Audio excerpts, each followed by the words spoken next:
Our own song. So, like, what's your love song? Yes. I got my t-shirt and my panties on. She got her t-shirt and her panties on. You are nasty. Well, you asked. You are nasty. I love that song. That and the Art of Noise, Moments in Love, but the That'll house do it. remix. Oh, wait a minute. I've not heard that one. Baby, there's a part in that piece that just Does it for you? Oh my does God. it for me. Mine is kind of lame. It's Tamar Braxton, Thinking About You All the Way Home. She in the song she just talks about, wait a minute, baby, going too fast. I'm gonna turn back, thinking about you all the way home. And it's just such a sensual song to me. And so that's my jam. That's my jam. Because I know when I get there, baby. That part. When we get there, baby. That part. It won't be no t-shirt in the Amazon. Won't be nothing. I'll take my brazier and my and my girdle off. Oh my God. I am so excited about this conversation. I know that you had talked about having a conversation about what? Sex. About sex, y'all. We're going to be talking about sex in this episode. But before we get too far into it, we want to welcome you to the A Podcast. Thank you so much for joining us on this lovely evening, morning, afternoon, whatever time you are tuning in. My name is JR Knight. And I am your co-host, Yaya Dawn. Yes, and we again are so happy to have you here with us talking about sex after 50. So I'm leaning on you about this, girl, because see, I ain't quite.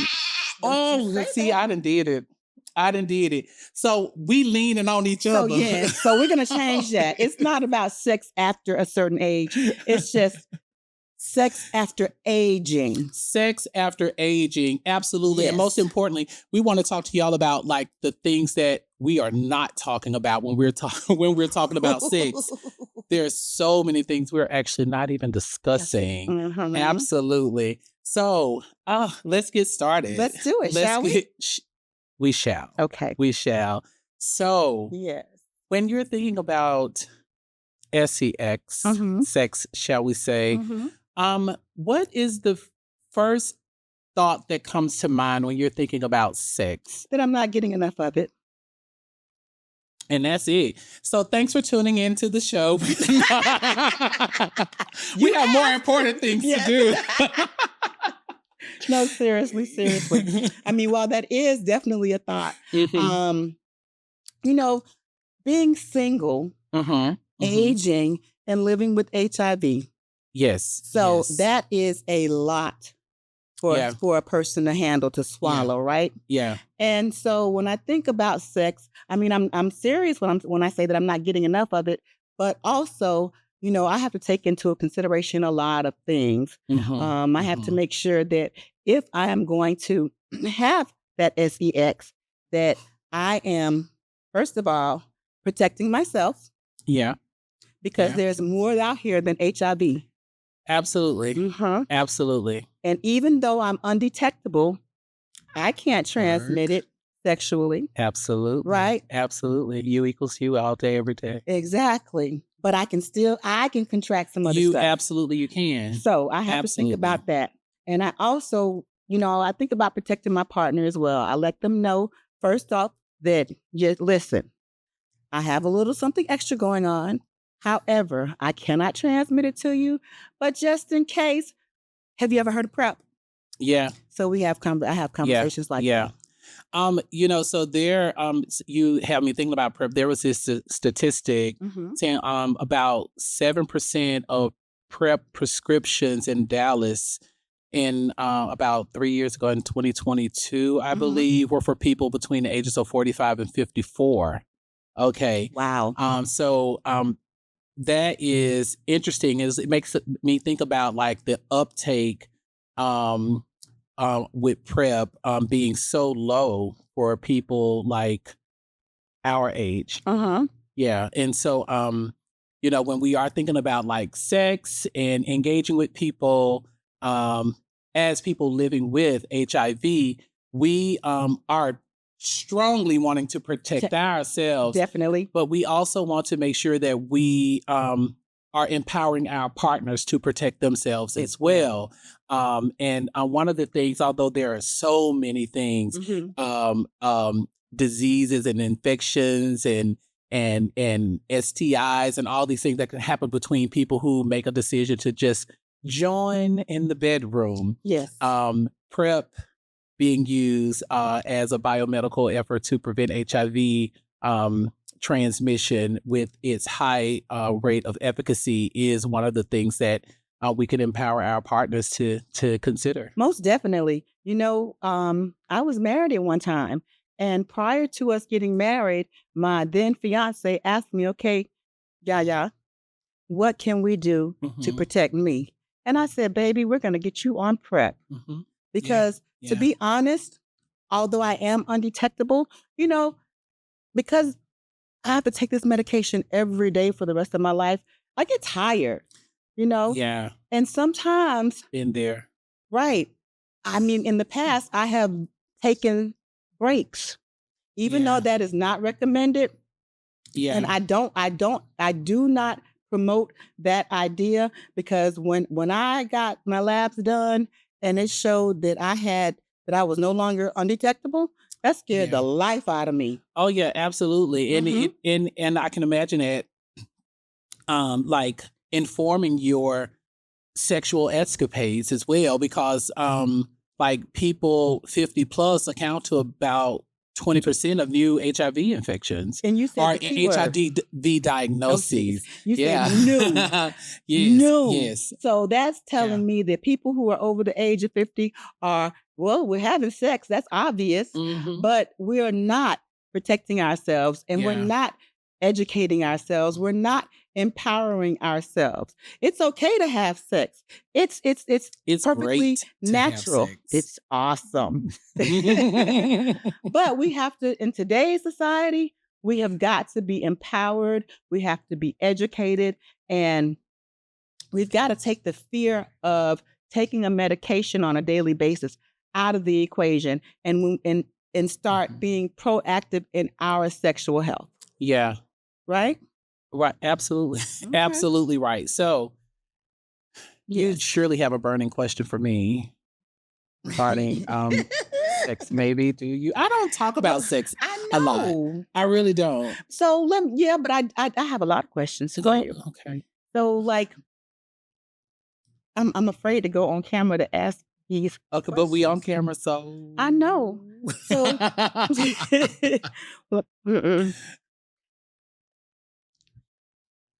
what? I'll whisper the question to you. No, just ask it. Are you having sex, JR? Of course. Tell me about it. Not in the past 3 or 4 weeks. I don't know what's going on. At least I feel like that's how long it's been. Life has been chaotic. Yes. And sex is one thing. Lovemaking is another. Okay. And then there's that F word. That's something else altogether. It's something altogether. And they all have their benefits. However, if I had a preference, it would be lovemaking, because I am in a fruitful and committed relationship with a long-term partner. And so I want to make love. And to do that, like I just have to be in a headspace that like allows for that to happen. And my partner does too. And so it's just been like a lot going on, not bad things, but just so much, just so many little things going on. So I do have sex. Yeah. So that leads me to something else, because you were, and I think you were kind of alluding to it when you said about the lovemaking, about intimacy. And so I think that might be what I'm missing. What I'm really and truly missing is the intimacy, because actually one of the safest ways that we can have sex is by pleasuring ourselves. Tell me about it. I didn't count that. They say that that's one of the safest ways for us to have sex and not just...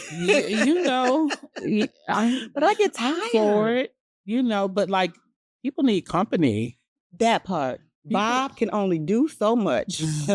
And of all the names to name your partner, your plastic partners, you went with Bob. Battery operated boyfriend. Okay, so now I'm really, really excited about his name. That's so cute.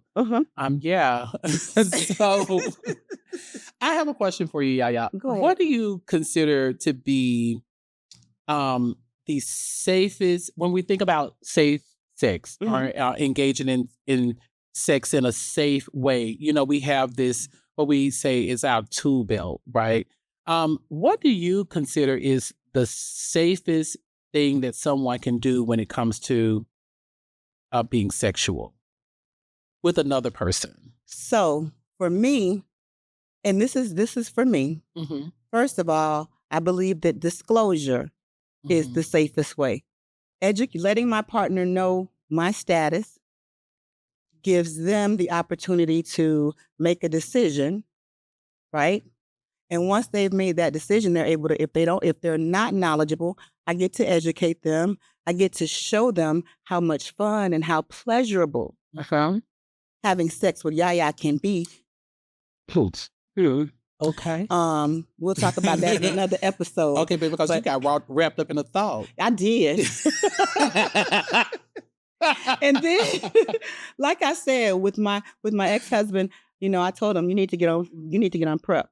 So disclosing and getting on prep, I think, are the safest ways. You know, I would say condoms, that's a decision that, you know, that we can even either use them or not. But if we're not using condoms, then we've already said, like, I don't want to have to come up in here and get a shot in my butt every week or 3 weeks. Yeah, come. I don't want to have to come in here and get antibiotics for any other STIs, right? And although I am undetectable, I don't want to run the risk of any STIs or any type of illness entering this temple of mine. Yes. And, you know, breaking down my CD4 cells or anything like that. So, yeah. That's what I think. You know what I love about your answer is that it is the same as mine. For me, the difference is that you identified a conversational topic, which is disclosure. Right. But for me, the safest, the number one form of safe sex, like a safe sex practice, I'm losing my words here, is conversation. I'm like, conversation is for me, the top way to like save yourself from heartache. Yes. Okay. Definitely. That's it. It's just talking with your partners about their sexual practices, what they like, what they don't like, when it's time to start, when it's time to stop, shall the lights be off or on, when the last time you've been tested, shall we use a condom, should we not use a condom, like what are we lubing, what type of lubes, like what are we doing here? It's just having that conversation. That's a winner chicken dinner all the time for me. We have strong advocates talking about, you know, biomedical interventions. Thank you. And like condom usage and just like all these other things, which are so extremely valuable. Definitely. We talk about to introduce any of these things, you got to open your mouth, right? You got to talk about it. How wide?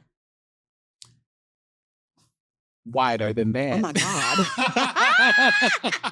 God. Let's talk about sex. Let's talk about it, baby. Oh my goodness. Do you feel, okay, can I ask you another question? You know what? You absolutely can, because what we know is that as older Americans living with HIV, older people living with HIV, we don't have these discussions often enough. We don't. So listen, hit that like and subscribe button as he asks me this next question, because as a seasoned woman. You about to give me a seasoned answer. I'm about to give you a seasoned answer. And not even know what the question is. But I'm asking you this because, and I want to preface this question with like a lived experience. Okay. And so, I was in a 15-year relationship prior to my current relationship. Mhm. And when that relationship dissolved, my first thought was, because I am now a much more seasoned individual living with HIV, I am probably going to spend the rest of my life alone and without sex, unless I am finding it in ways that are not ways that I prefer, because I don't want to shame anyone who exercise options to feel wanted and desired. Right. But in the way that I prefer to engage with people, I felt like I was going to miss that opportunity. And then came Romeo. Yeah. And I'm like, child, what are you doing here? Where have you been all my life? Because I'm like, I was supposed to live the rest of my life alone and sexless. No, you were not. You know, that was, of course I wasn't supposed to, but that was my thought, because like sometimes we do this to ourselves. You know, we say, I'm not enough. I'm not deserving. Nobody's gonna want me. No, nobody's gonna want me. Yes, I'm not valuable. Yes. We say this lie to ourselves, right? Because, and then we may not know it's a lie at that time, but if you keep saying and hear yourself say stupid stuff, you'll realize it's some stupid stuff. Yeah, exactly. And because you are valuable. Okay, let's make that clear. You are wanted. You are desired. JR. I have a friend that's 20 years older than me, and she gets it down on the regular. And I know you mad about it. So, and that was my position, or from my lived experience, is that like, oh man, I'm about to go the rest of my life without. So I'm just wondering, for you, have you experienced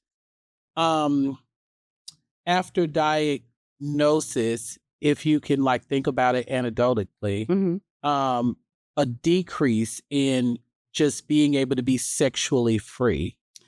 So I have never not been sexually free. However, say more. However, you are absolutely right. I am single right now, and so when I think about being in any type of ship, be it a relationship, be it just a sex ship, whatever, I think about, not only are the cards stacked against me because I'm living with HIV, I'm seasoned, you know, I'm all of my features except for the quick weave are real. Like, I haven't had any surgeries, so I have to go up against the Coca-Cola shaped bottle figures. I have to go up against the BBLs and all that stuff. And so sometimes I feel like, yeah, I am going to be alone for the rest of my life. Now, does that mean that I'm not going to have any more sex? I would hope not. But, you know, I know that in the past, my status has not stopped anything. You know, I haven't been rejected on a sexual level because of my status in forever. But now, as I'm heading into the fall of my life. Okay. Just leaving the summer and heading into the fall. Yes. You know, those thoughts do concern me. I'll be honest. Oh. Yeah. I'm definitely having some thoughts around that. Some where I'm just like, oh, lift my sister up. Like, it's gonna be all right, girl. Like, you're absolutely stunning. And then our other thoughts were like, okay, I sit beside you in that, because like I definitely think about these things as well. When you said like leaving the summer and going into the fall, I'm like, yeah, I feel that as well, because in my mind, and if I'm like thinking on a different wavelength, like, please let me know. But I was definitely thinking like the youthful, more tight tone version of myself, right? That wanted and showed off well summer garments. Now is a body that is asking for autumn attire. Okay, right. Jacket, a nice sweater, cardigan. Yes, at all times. Okay, so I'm definitely the thinking cover up over the one piece. Oh my goodness. Absolutely. Absolutely. Like summers for me, shopping for like swimwear is looking for like a 18-piece swimsuit. That? Hey, people like, well, I need to find a cute little 2-piece. I need an 18-piece swimsuit. I Yes. have to put items on. But yeah, and also I was thinking when you were like, I'm competing against these BBL, these Coke shaped bodies. I'm here to tell you, girl, it's been a while since I bought a 16 or 20 ounce anything. Oh. Okay, I'm looking for gallons. Oh. Liters. Yes. Okay. Everybody don't want a Coke shaped nothing. Okay. Some people going in and they want the whole gallon, honey. Okay. Okay. She got a little bit, but that's okay. She's gonna I appreciate a woman with a whole lot of cake. Yes. Baby, that's a whole lot of shape. Yes. Okay. You better stop. Twerk like Lizzo, baby. Lizzo has lost a lot of weight too. She has. Twerk like old Lizzo. Oh, baby, her and Jasmine and Adele, they better stop. And my God, and you appreciate the folk, and then but hey, it's a universe. It's a universe. Oh, and this made me think about another thing. When you made the statement about like living with HIV and like the trials that come with that, and there are triumphs that we, if we've not delved into it enough, just keep watching. Okay. But the trials that come with being a person living with, and that is not because we have lesser value or perception of ourselves. That's just come from us being aware of the stigma and discrimination that have us navigating life in a certain way. Exactly. That's where that's coming from. Yeah, exactly. Absolutely. So, yes, honey. And then let me tell you this. I'm going to throw this out there because we didn't talk about this. So my potential partners, as I age, they've aged as well. And so I have to worry about, that if he took his high blood pressure medication, I'm going to have to do a little extra strength, something a little extra. So, get him to join the party. Yes. Yeah, absolutely. It's just that is something we definitely hadn't talked about, like aging. Our whole body is aging. Is aging with us. Even if we don't look in the face, darling. Right. Just let me take one of these pieces of this 18-piece swimsuit off, honey, and you a clock T. All day. Okay. But somebody wants it. Somebody loves it. Somebody is desiring to have wondrous sexual escapades with us both, Yaya. Oh. Absolutely. And we love every minute of it. Well, if that somebody is you, hit me up in the comment section. I read all comments. I respond. Like and subscribe. Yes, indeed. Yes, indeed. Look, we've sat up here and we've talked about sex in the way that we've experienced it. These are our truths, and just a small piece of it, though. Please be mindful.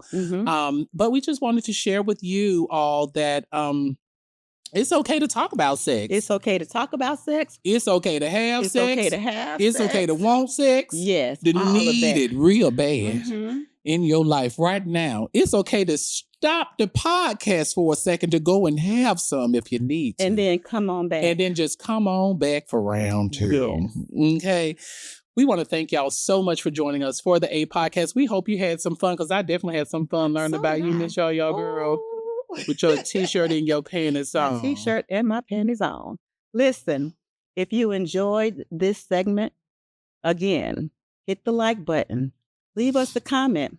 You might end up on a future podcast. Who knows? Absolutely. Send us some topics. Send us some topics for real. Because I just completely cut you off, but you hit me with that one. Send us some topics, because we want to talk about what y'all want to listen to. Exactly. And we've been making sure to go and check in the comments and have some conversations about the things that people brought up to this point. But you right there. You see him. You have not commented yet to let us know what you want to hear us talk about. So we've been waiting on you. So do it. right now.